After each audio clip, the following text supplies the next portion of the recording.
es ¿qué le está pasando al mundo? Bueno, siempre ha habido terremotos, siempre ha habido erupciones volcánicas, siempre ha habido fenómenos de la naturaleza de este tipo, pero nunca se habían conjugado tantos al mismo tiempo. Y una de las evidencias más grandes de que el planeta Tierra se encuentra enfermo, parece que ahorita sí nuestro planeta tiene una bronquitis o una neumonía aguda, son los cambios climatológicos. Cuando ya la primavera no es primavera y en el invierno ya no es invierno, y cuando debe haber calor hay frío, y cuando debe haber frío debe de haber calor, nos damos cuenta que los ciclos de la naturaleza nos indican que verdaderamente la ecología del planeta Tierra se encuentra en gravedad. Y la Biblia nos da respuestas muy claras. Es este libro que tengo en mis manos, el primer libro en haber sido impreso en la imprenta de Gutenberg, el primer libro que se tradujo en la historia a más idiomas y a más dialectos que cualquier otro volumen de literatura en las millones de bibliotecas que están alrededor del mundo. El libro que contiene los registros más antiguos de genética, de química, de física, de antropología, de paleontología, de arqueología y de la disciplina académica que tú me quieras mencionar.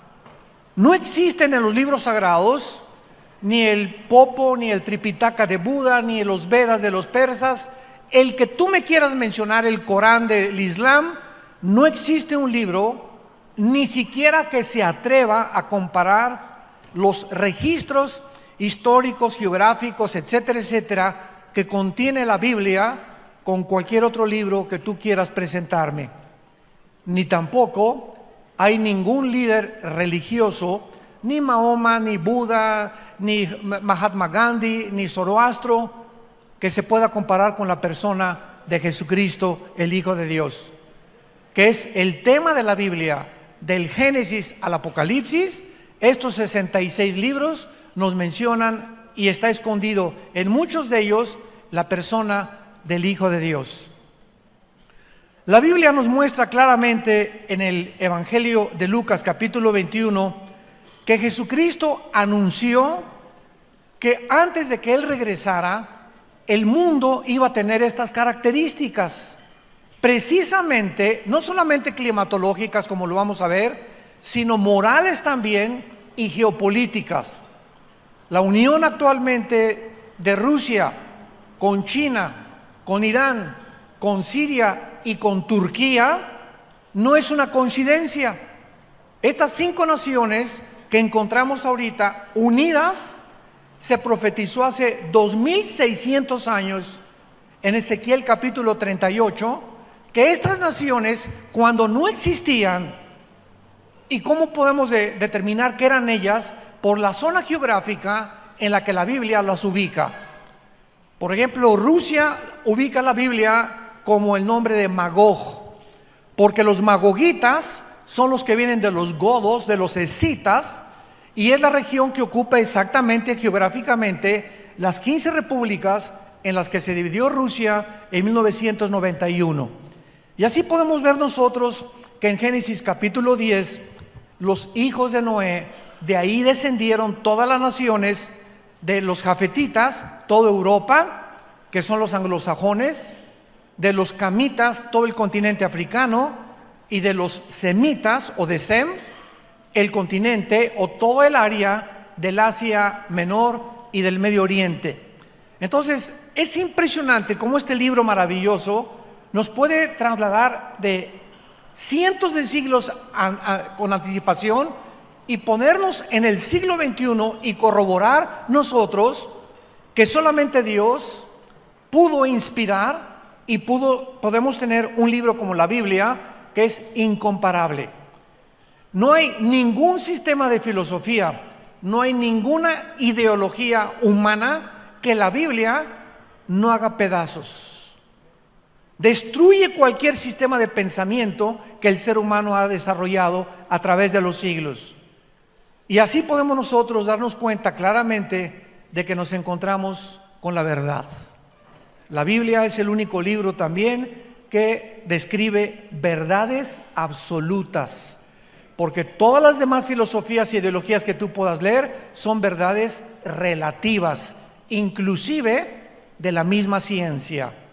Dice en Lucas capítulo 21, versículo 9, Cristo está hablando: cuando oigan de guerras y de sediciones, o sea, de tumultos y de insurrecciones en las naciones, no se alarmen, porque es necesario que estas cosas acontezcan primero, pero el fin no será inmediatamente. Entonces les dijo: se levantará nación contra nación y reino contra reino. Y esto, damas y caballeros, no se cumplió hasta el siglo XX. Siempre ha habido guerras, desde Caín mató a Abel, pero no fue hasta el siglo XX, 1914, cuando en la Primera Guerra Mundial se unieron naciones contra naciones. Y en 1939 se inicia la Segunda Guerra Mundial, involucrando a la mayor parte de las naciones en el mundo. Así que nos damos cuenta que el siglo XX fue el inicio de la tribulación, no de las 70 semanas de Daniel, sino el principio de los dolores del ser humano, con las dos primeras guerras mundiales. Después de la Segunda Guerra Mundial hubo más de 273 revoluciones y golpes de Estado. Y ahorita nos encontramos en el siglo XXI, que somos la primera generación de la historia con el suficiente poder nuclear para destruirnos en un minuto. Ya tenemos la amenaza en Corea del Norte, tenemos la amenaza armas nucleares en la India, tenemos la amenaza de Rusia tratando de ocupar el Medio Oriente, el movimiento de la primavera árabe que se levantó hace como 8 o 10 años en el Medio Oriente con ISIS para controlar con el Islam todo el Medio Oriente. Estados Unidos ahorita está en tensión ya con la Guerra Fría con Rusia, y estamos en un punto ahorita tan difícil donde creemos, ¿verdad?, la mayor parte de los que estudiamos las profecías bíblicas, que tal vez Venezuela se encuentre en medio del conflicto. Ahorita sabemos nosotros que se juntaron Europa, la Unión Europea, con Estados Unidos para apoyar a otro presidente en Venezuela contra otro dictador. Pero ¿qué es lo que impide ahorita que se acabe esa dictadura y que entre un nuevo gobierno? Una invasión armada militar. Y para que esto suceda, se enfrentarían dos potencias, Rusia y Estados Unidos. Y si esto se lleva a cabo en los próximos días o semanas, nos enfrentamos a una guerra nuclear de proporciones mundiales, donde, de acuerdo al cuarto sello del Apocalipsis, moriría casi una cuarta parte de la humanidad. Por eso no se ha hecho nada, y por eso hay una tensión simplemente, ¿verdad?, en la que la única forma en la que se pueda liberar esta nación es a través de una intervención militar. No se ha llevado a cabo por las consecuencias tan terribles en las que se hundiría el mundo antes de que Cristo regrese. Esto es solamente un ejemplo de lo que Jesús dijo: oirán de rumores de guerras. Y es lo que estamos oyendo. Los tambores de guerra se oyen en el mundo entero. Muy bien, el libro de Isaías capítulo 24 nos describe hace, apúntenlo, 2700 años. Este libro fue escrito hace 2700 años por el profeta Isaías. Y este libro se encuentra y se descubrió en 1948 en los rollos de Qumran, en el Mar Muerto.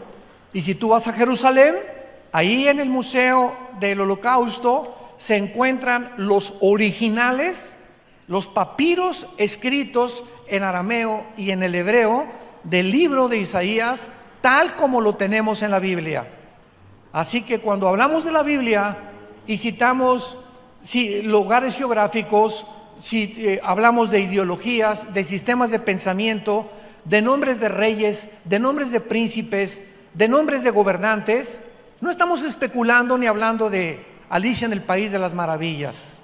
Estamos hablando de historia, estamos hablando de geografía, que la arqueología ha corroborado y ha comprobado que las regiones, los lugares, los presidentes, los nombres que están escritos en la Biblia forman parte de la historia. Así que no venimos a cuentos de hadas, venimos con un libro sobrenatural. Veamos lo que el profeta hace 2700 años profetizó, cómo iba a acabar el mundo y las razones por las cuales el mundo, síganme con mucho cuidado, se encuentra en las condiciones en las que se encuentra actualmente. Dice así comienza este capítulo. He aquí Jehová vacía la tierra y la desnuda, trastorna su faz y hace esparcir a sus moradores. Vemos en primer lugar que es Dios mismo el que está a punto de juzgar el mundo. ¿Por qué? Porque somos agentes morales responsables. Damas y caballeros, nosotros no venimos del chango, ni de tu tía la chita.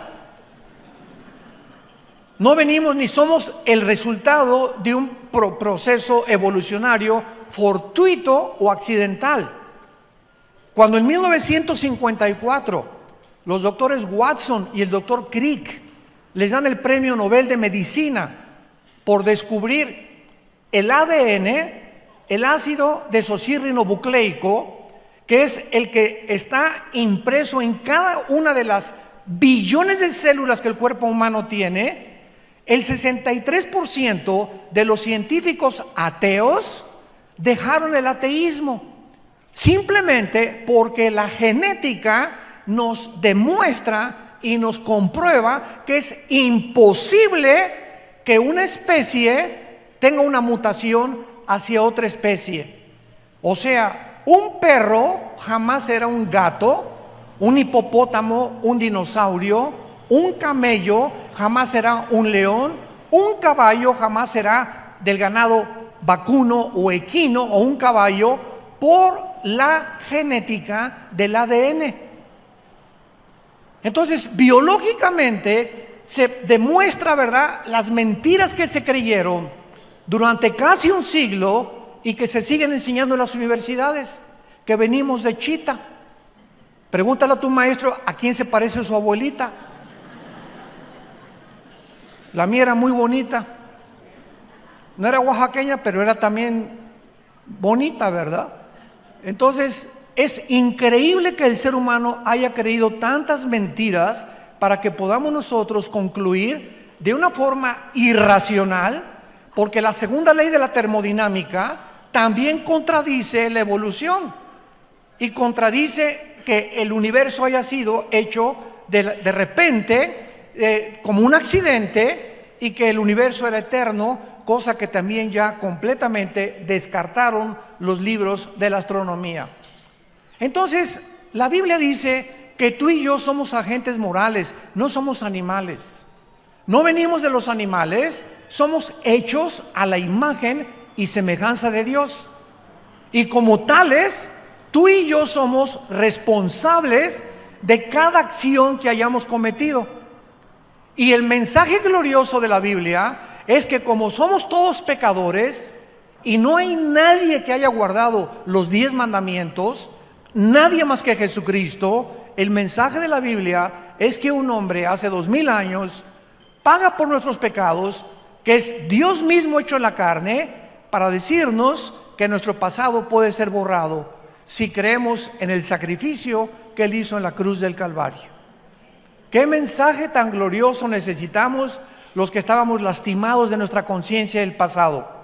Yo fui un muchacho comunista, abracé el comunismo a los 16 años de edad, me volví un rebelde contra la autoridad de mis padres, la autoridad del gobierno, nos persiguieron, etcétera, etcétera. me puse a estudiar la dialéctica materialista, a Hegel, a Marx, etcétera, etcétera, porque creía que estas ideologías gubernamentales o filosofías era la solución para la repartición de la riqueza, para acabar con las injusticias. Y no hay ningún sistema, damas y caballeros, humano que acabe con la pobreza y que acabe con la prostitución, que acabe con los problemas inmorales. Simplemente vivimos en un mundo en descomposición. Y el mensaje es: vengan a la cruz aquellos que quieran ser salvados, porque el barco se está hundiendo. Muy bien, en el libro de los Hechos, capítulo 17, los apóstoles, cuando comenzaron a predicar la resurrección de Cristo, este fue el mensaje de los apóstoles en el primer siglo de la era cristiana. Dice el versículo 30: Dios, habiendo pasado por alto los tiempos de esta ignorancia, ahora manda a todos los hombres en todo lugar que se arrepientan. En esta mañana, Dios no te está sugiriendo, Dios te está ordenando que dejes el camino que tú llevas en esta mañana. O por lo menos muchos han entrado por esa puerta y se encontraban en un camino equivocado. Y Dios te ha traído a esta conferencia para que reflexiones y sepas que tú no puedes seguir en el adulterio. Tú no puedes seguir fornicando con tu novia y con tu novio. Tú no puedes seguir transando y defraudando a la gente. Tú no puedes seguir en un camino donde tarde o temprano las consecuencias las vas a recoger. Y la mayor parte de las veces son consecuencias muy amargas, desilusionantes, que pueden transformar tu identidad, tu familia y tu mismo trabajo. Dios manda ahora a que el ser humano se arrepienta de sus pecados. El arrepentimiento es ir caminando por un lado y el arrepentimiento es darte la vuelta en 180 grados y caminar en dirección contraria. Y nadie lo puede hacer si no tiene a Jesucristo en su corazón. Primero tienes que abrirle tu vida a Jesucristo para que Él te dé el poder de volverte en dirección contraria y te convenza de que realmente hay caminos que parecen derechos, pero su fin es camino de muerte. Esto nos habla claramente, ¿verdad?, de que ahora Dios manda a todo el mundo que se arrepienta. Y dice el versículo 31, ¿por qué? Porque Dios ha establecido un día en el cual te juzgará. Dios ha establecido un día en el cual juzgará al mundo con justicia por aquel varón, o sea, por Jesús, a quien designó, dando fe a todos con haberle levantado de los muertos. Regresamos a Isaías 24 y dice el versículo 2: y sucederá, como al pueblo, como al sacerdote, como al siervo, como al amo, como a la criada, como al ama, como al que compra, como al que vende, como al que toma prestado, como al que da logro, así al que lo recibe. En segundo lugar, será un juicio universal. Indígenas, políticos, ricos, clase media, clase social, no va a haber distinción de personas, estarán delante de Dios. Y cada ser humano en el día del juicio va a ser juzgado de acuerdo a la luz que haya recibido acerca del conocimiento de Dios. Muchas veces me han preguntado: oiga, ¿y qué pasará con aquellos que nunca oyeron de Cristo? Es una muy buena pregunta. ¿Y qué pasará, por ejemplo, con los budistas, pues, que nunca hablaron de Cristo ni tuvieron la Biblia? Muy buena pregunta. Y los musulmanes que también nunca han oído hablar de Cristo, y los indígenas, los aztecas, tlaxcaltecas, chichimecas, mixtecos, que nunca oyeron hablar de Cristo ni de la Biblia. ¿Cómo los va a juzgar Dios? La Biblia tiene la respuesta en Romanos 2, del 12 en adelante. Y ahí el apóstol Pablo explica en Romanos 2, del 12 en adelante, que las personas que han muerto sin el conocimiento de la Biblia, para que tú lo sepas y no te andes preocupando qué les va a pasar a los demás, los que han muerto sin el conocimiento de Cristo y sin el conocimiento de la Biblia, Dios los va a juzgar por su conciencia. El día que Cristo juzgará los secretos de los hombres. Entonces no nos preocupemos por la gente que no ha oído hablar de Cristo. Ni, por ejemplo, mi padre, nosotros éramos sumamente católicos. Yo quería a los 12 años ser cura y estuve en el seminario salesiano durante casi un año y haciendo el noviciado aprendí un poco de latín. Era a monaguillo y yo quería abrazar el sacerdocio, era muy místico de niño, etcétera, etcétera. Y cuando nos dijo un arzobispo que teníamos que hacer el voto del celibato sacerdotal, le pregunté, perdón, excuse me, ¿qué es eso? Y me dice, a esa edad que yo tenía 13 años, es que ustedes tienen que hacer un voto que no se pueden casar jamás. Y recuerdo que esa misma tarde, estábamos en Acapulco en el seminario, ahí en la colonia Costa Azul, pasó una güerita en una bicicleta, muy parecida a mi amor.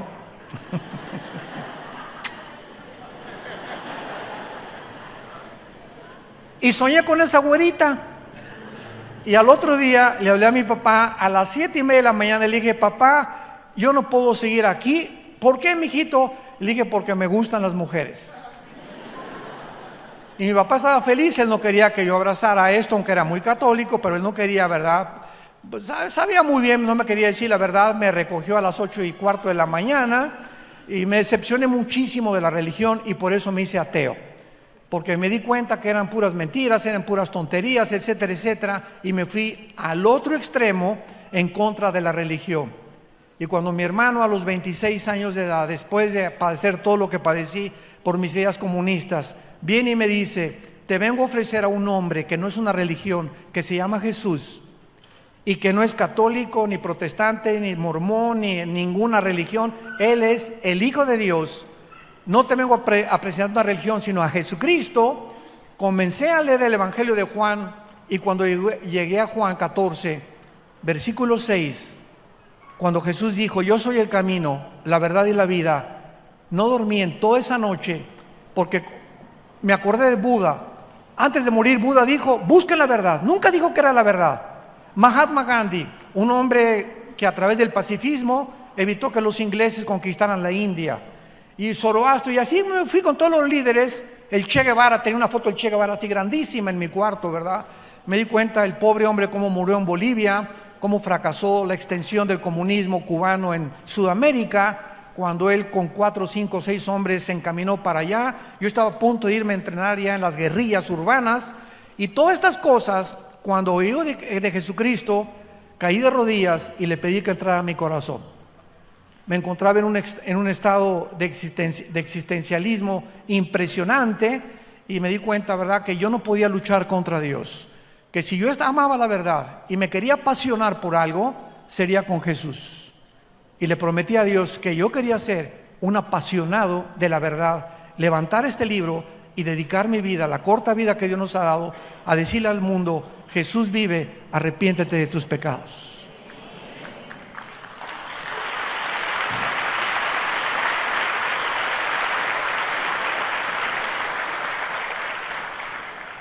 El versículo 4 de Isaías 24 continúa diciendo, se destruyó, cayó la tierra. Recuerden, esto fue escrito hace 2700 años. Se destruyó, cayó la tierra. Enfermó, cayó el mundo. Enfermaron los altos pueblos de la tierra. Y la tierra se contaminó bajo sus moradores. Porque vean las 3 razones del juicio de Dios contra este mundo. Número 1, traspasaron las leyes. 2, falsearon el derecho. Y 3, quebrantaron el pacto sempiterno. Por esta causa, la maldición consumió la tierra y sus moradores fueron asolados. Número 1, Dios, asumiendo que Él existe, es lógico que haya puesto leyes en el universo. Anoche platicaba con una persona aquí en la iglesia y al salir de la iglesia anoche vimos la luna, la vieron muchos ustedes, la luna entera, Y siempre nos maravillamos de ver cómo un cuerpo como la luna celeste parezca flotar en el espacio sin que nada lo sostenga. Cuando Isaac Newton y Galileo Galilei antes comenzaron a descubrir las leyes de que no era el Sol que giraba alrededor de la Tierra, sino la Tierra alrededor del Sol, comenzaron a descubrir Isaac Newton, Blaise Pascal, han sido los científicos más grandes de los siglos pasados. Ellos eran cristianos, comenzaron a descubrir que el universo que nos rodea es un universo afinado. Para que me entiendan, un motor de un coche, una bujía que tenga mal, el cablecito de la batería que no esté conectado adecuadamente, impide que tu carro se eche a andar.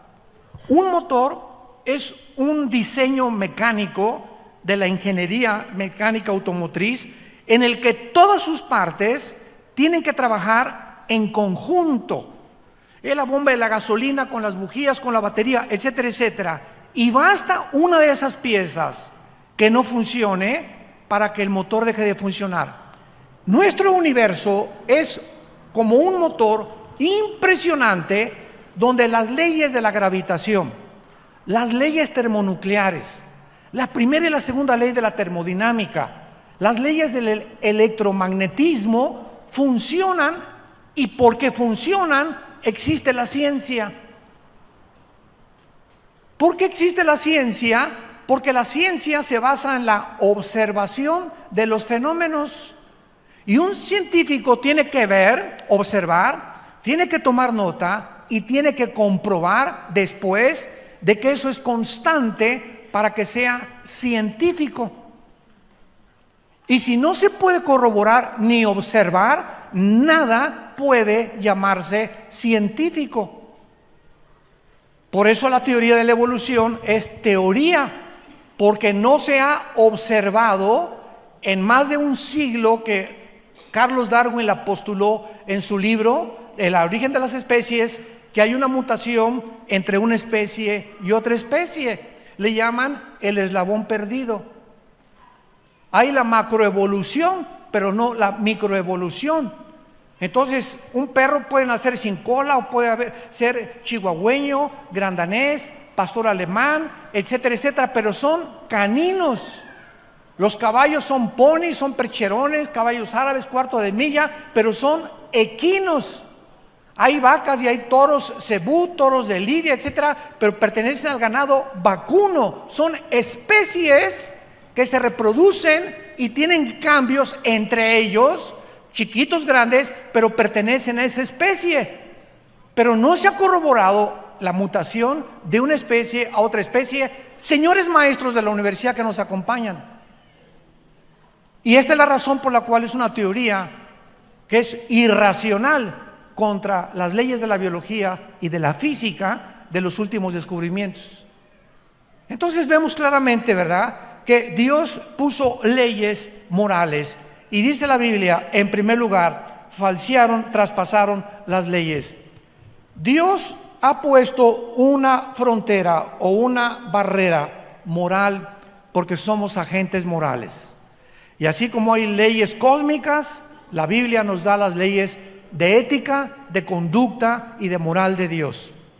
Y cuando tú traspasas esas leyes que Dios ha puesto para que no nos crucemos al otro lado, ¿cómo se llama? Cuando te pasas en la calle la luz roja. Se llama transgresión. Has transgredido las leyes de tránsito de la ciudad de Oaxaca. Y si te veo en la policía, te dan un ticket inmediatamente, porque estás yendo más allá de lo que las leyes te permiten no ir. Entonces Dios ha puesto leyes morales, y una de las leyes es precisamente el matrimonio. Y Dios dice, cuando tú te cases, no traspases las leyes. El sexo se usa nada más dentro del matrimonio. No le hagas caso al sexólogo, ni a la doctora Corazón, ni al psiquiatra, ni al psicólogo que no son cristianos, porque la única autoridad sobre el sexo, cómo debe ser usado, es Dios. Él es el que nos los dio como un derecho, como un regalo maravilloso, precioso, lindo, etcétera, etcétera, dentro del matrimonio. Y cuando traspasamos las leyes y comenzamos a usarlo fuera de las formas en las que Dios lo estableció, nos volvemos culpables delante de Dios. La Biblia le llama el pecado de la fornicación. Y dentro de la fornicación es sexo antes de casarte, bestialismo, sexo con animales. Dentro del matrimonio, adulterio con una persona que no es tu esposo o tu esposa, hombre con hombre, mujer con mujer. Y hay una depravación actualmente en el mundo donde Dios dice: ya estoy hasta acá, basta. Si la humanidad sigue como está ahorita, se van ellos mismos a autodestruir. Hemos falseado el derecho. Pero además de ese derecho, hay derechos civiles. Señores abogados que nos visitan, antes de Atenas y antes de Roma, les quiero comunicar, si no lo sabían, que los atenienses y los romanos no inventaron el derecho. Las leyes y los principios del derecho y de las leyes para gobernarnos civilmente vienen de este libro de la Biblia. Escuchen, por ejemplo, en el libro de Deuteronomio, en el Antiguo Testamento, capítulo 1, lo que Dios le dijo a Moisés, cómo gobernar, y que lo escuchen ahorita los agentes del Ministerio Público, los senadores que nos están escuchando, los gobernantes, los presidentes, los diputados, los presidentes municipales y todos aquellos hombres y mujeres que se encuentran ejerciendo el derecho civil a favor de los pueblos. Miren lo que la Biblia dice, Deuteronomio capítulo 1, versículo 16 en adelante. Dios le dice a Moisés, número 1, no hagan distinción de personas en el juicio. Así al pequeño como al grande van a oír. No tengan temor de ninguno, porque el juicio es de Dios. Y la causa que os fuere difícil, la traerán a mí y yo la oiré. Desde entonces, desde este libro, el símbolo de la abogacía es una mujer con los ojos vendados. Todos ustedes que son abogados lo saben, con una espada y con una balanza. ¿Qué representa esta mujer? Representa en primer lugar que los que van a ejercer el juicio se venden los ojos y no vean si es rico o si es pobre al que se le está juzgando. Porque si tú juzgas porque la persona tiene dinero y la persona no tiene dinero, has violado y has falseado el derecho. Y eso Dios lo castiga severamente. Número 2, la espada representa la justicia. La justicia tiene que ser ejercida y tiene que ser llevada por el Estado de derecho, porque si no hay justicia en un pueblo, no puede un pueblo ser gobernado. Cuando hay personas que bloquean las carreteras o las autopistas y el gobierno no hace nada, ese gobierno ya no está gobernando, afectando a terceras personas. El gobierno tiene que usar, desgraciadamente, el uso de la fuerza y de la violencia para ejercer el Estado de Derecho cuando es necesario. Y en un caso así, se manda a granaderos, o se manda a gases lacrimógenos, o se manda a militares, pero nadie puede atreverse a bloquear los caminos federales sin que nadie del gobierno los interrumpa. Cuando hay manifestaciones y se les permite tener manifestaciones y bloquear las calles a las personas, el gobierno ha dejado de gobernar. Porque para eso es el Estado de Derecho. El gobierno tiene que garantizarnos a todos los ciudadanos en todas las naciones del mundo nuestra libertad, nuestra seguridad y el Estado de Derecho. De ahí viene lo que se deriva, que se fundó en 1949 como los derechos humanos. La Biblia dice, falsearon el derecho. Hemos llegado a un punto donde la corrupción de los gobiernos no tiene nombre en el mundo entero. Ya no se juzga con justicia, ya no se juzga con derecho. La corrupción es como un microbio, como una ladilla, ¿verdad? Que comienza a crecer, a crecer, a crecer, a carcomer, a carcomer, a comer, hasta que descompone el carácter de los seres humanos. Y claro que nosotros como pueblo llegamos a un punto, ¿verdad?, donde decimos, basta, queremos justicia, queremos equidad, queremos libertad.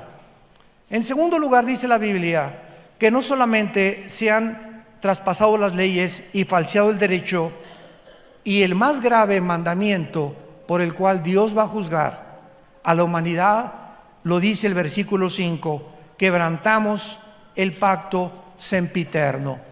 Damas y caballeros, ¿saben ustedes cuál es, santos de Dios, el pacto sempiterno?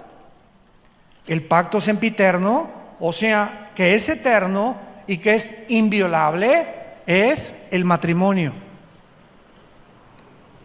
El matrimonio es la institución más santa, más sagrada, la más grande que Dios ha establecido antes de los gobiernos civiles, de los estados, de los patriarcas, de las escuelas, antes que cualquier cosa en la creación humana. Dios estableció el matrimonio como el fundamento de las sociedades. Y cuando los matrimonios que forman las familias, porque un matrimonio es entre un hombre y entre una mujer, varón y hembra, y genéticamente la mujer tiene los cromosomas XX y el hombre tiene, nosotros, XY. Tú eres varón y yo soy varón porque cuando mi padre y mi madre tuvieron relaciones, el cromosoma Y de mi papá fertilizó el óvulo de mi mamá y nacimos macho camacho. Tú eres mujer porque llevas 2 cromosomas que los hombres no llevamos. Vean el libro de Malaquías, capítulo 2. Es el último libro de la Biblia para que no se vayan a Apocalipsis. Dice Malaquías capítulo 2, versículo 13 en adelante. ¿Por qué es tan grave violar? ¿Por qué es tan grave? Más que cualquier otro pecado, el pacto del matrimonio. Veamos por qué. Le dice Dios a los líderes de Israel: esta vez harán cubrir el altar de lágrimas, de llanto y de clamor. No miraré más a la ofrenda para aceptarla con gusto de vuestra mano. Y me dirán ¿por qué? Noten ustedes, antes de continuar, que los líderes de Israel habían llegado a una insensibilidad en la que ya no estaban conscientes que lo que estaban haciendo era mal. Y cuando una persona a lo bueno le llama malo y a lo malo le llama bueno, en Romanos capítulo 1 el apóstol Pablo le llama que han quebrantado completamente el derecho y se les llama mente reprobada. Dios los entrega a una mente reprobada. Si una persona insiste en ser algo que no es, Dios te deja. Pues yo quiero nada más hacerme rico. Ok, no me hagas caso y entonces vete por el dinero. Y el día que tengas tú el dinero que es por el cual estás viviendo, te vas a enfrentar con la maldición que se te va a convertir en maldición el dinero que tú querías tener. Pues yo quiero tener otras amantes porque tengo dinero. Ok, Dios nos da la libertad, tenemos el libre albedrío. Pero en ese momento, cuando tú insistes o cuando un ser humano insiste en decirle a Dios, déjame vivir solo, yo soy Dios, yo hago mis mandamientos, yo puedo decidir entre qué es bueno y qué es malo. Dios te dice, te dejo. Y es el peor juicio de Dios, cuando Dios nos abandona y nos permite hacer cosas que ni los animales pueden hacer.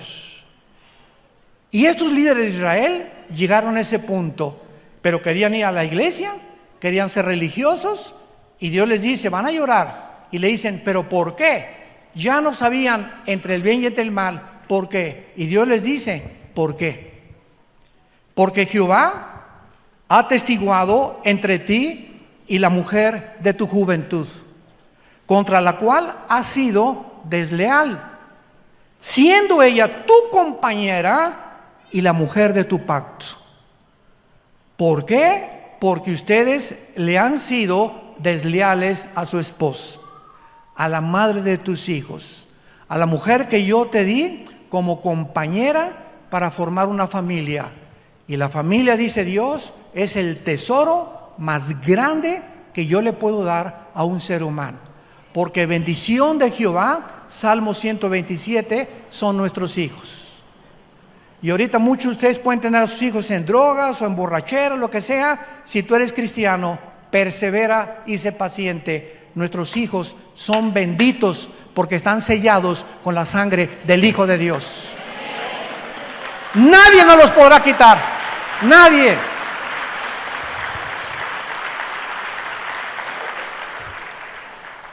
Esto me impresionó tanto hace algunos años que me puse a investigar la etimología o el significado de la palabra que se usa aquí, desleal, que es la palabra o el adjetivo que usa Dios contra los hebreos. Y a los que les interese la palabra hebrea, bagad, con B de bueno, baj, H-A y D de David al final, bagad. Escuchen lo que significa en el hebreo ser desleal: actuar encubiertamente, ser hipócrita, fraudulentamente, secretamente, tapar algo, engañar a tu pareja. Es cuando tú volteas a tu esposa y le dices, te amo. Y tú sabes que, mira, aquí está tu te amo. Los cuernos los traes ahí escondidos atrás. Estás actuando deslealmente, hipócritamente, porque tienes un amante. Porque tienes un amante hombre o una amante mujer. Y eso Dios lo ve. Delante de Jehová están los caminos del hombre, Proverbios capítulo 6, y Él te hará pagar todas tus veredas. Tus pecados, dice la Biblia, te alcanzarán tarde o temprano. Y el problema es que estos pecados siempre nos alcanzan en el área de la psique, de la mente. El pecado distorsiona la visión de Dios, el pecado bloquea al Espíritu Santo, el pecado nos impide, nos perdemos la brújula, perdemos el rumbo, hasta que llegamos al punto que creemos que estamos bien. Y ese es el último punto donde lo que tú haces crees que está bien. Una canita al aire, dicen muchos. Ay, pues todo el mundo lo hace. Te comienzas a desensibilizar y actuar de una manera completamente irracional. Y siempre sabemos que cuando confesamos nuestros pecados, Dios es fiel y justo para perdonarnos y limpiarnos de toda maldad, porque la sangre de Cristo nos limpia de todos nuestros pecados. Y finalmente, vean ustedes la terminación de este capítulo tan tremendo, en que va a acabar el mundo, porque hace algunos años le pregunté yo a Dios, ¿a dónde tiene que llegar el mundo para que sea el colmo como Sodoma y Gomorra? Sodoma y Gomorra y las ciudades vecinas, Génesis capítulo 19, llegaron a un punto donde dice que desde los más pequeños hasta los de la tercera edad practicaban la homosexualidad. Y esto Dios tenía que destruirlo para la preservación y la continuidad de las sociedades. Es el principio de un jitomate podrido con 99 jitomates podridos, que tienes que sacarlo podrido para que los demás puedan comerse o ser comestibles. Entonces, cuando Dios ve que en una sociedad hay demasiada infección, es un acto de misericordia que Dios haya destruido a Sodoma y Gomorra con fuego y con azufre. Entonces yo le pregunté a Dios, ¿será que el mundo tiene que llegar otra vez a este punto de ebullición donde, como en un hoy express, estamos ya a punto de reventar las sociedades del mundo y el basurero en que estamos viviendo? Y dice finalmente la Biblia en el versículo 19 del capítulo 24 de Isaías, será quebrantada la tierra, enteramente desmenuzada, será conmovida, temblará como un ebrio la tierra, removida como una choza, se agravará sobre ella su pecado y caerá, y nunca más se levantará. En aquel día Dios castigará al ejército de los cielos en lo alto y a los reyes de la tierra sobre la tierra. Serán amontonados como se amontonan los encarcelados, y en prisión quedarán encerrados y serán castigados después de muchos días. La luna se avergonzará y el sol se confundirá, cuando Jehová de los ejércitos reine en el monte de Sión y en Jerusalén, y delante de sus ancianos sea glorioso. One like you in my life. A single day is nothing without you. I hope that my sunshine always be with me.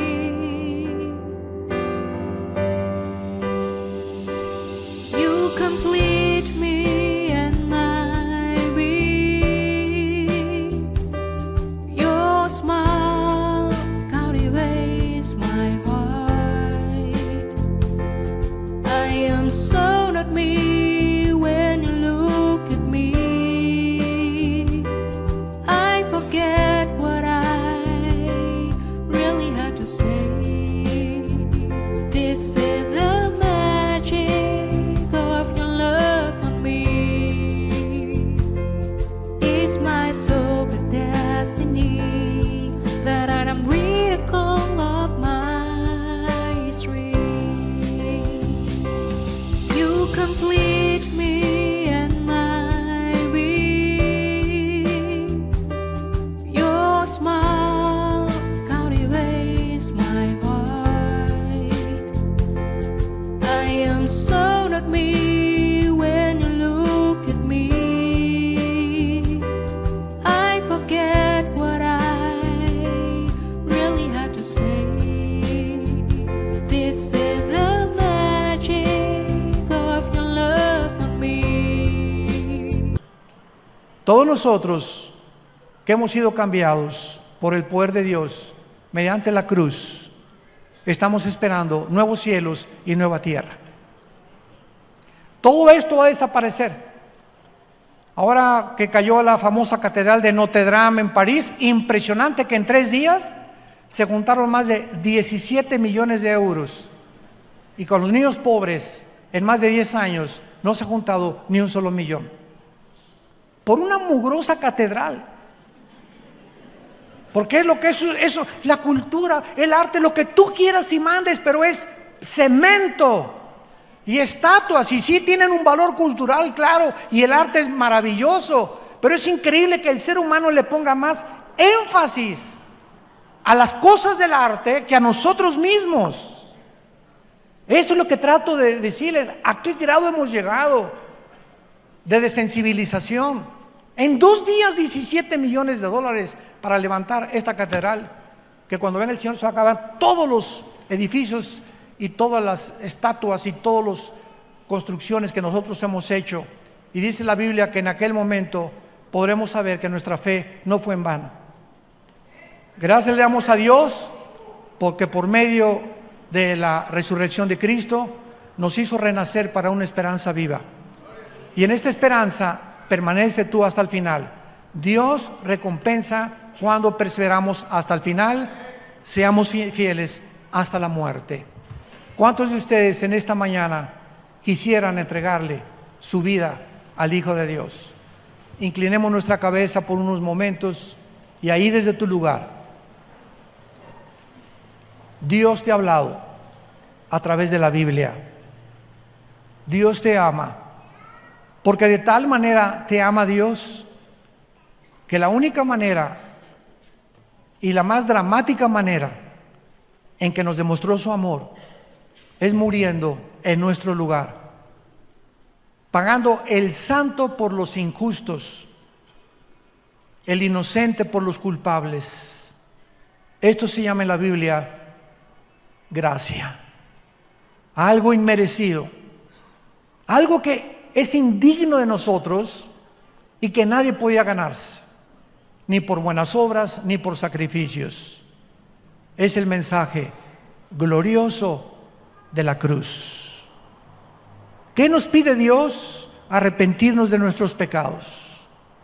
Que en este momento que escuchas este mensaje reconozcas que estás mal, que estás enfermo, enferma, moral y espiritualmente, y que no puedes seguir más en este camino. Y que Él está dispuesto en este momento a entrar en tu vida, llenar tu corazón con el Espíritu Santo y darte el poder que nos ha dado a millones de personas en el mundo para que la corta vida que tenemos la dediquemos a Él, vivamos para Él y podamos hacer su voluntad. Lo único que tienes que decirle es estas palabras: Señor mío y Dios mío, te pido perdón por mi vida. He pecado contra ti. Creo que en esa cruz tu Hijo pagó con su sangre algo que yo nunca hubiera podido pagar, jamás, ni con ninguna religión, ni con buenas obras, ni con sacrificios.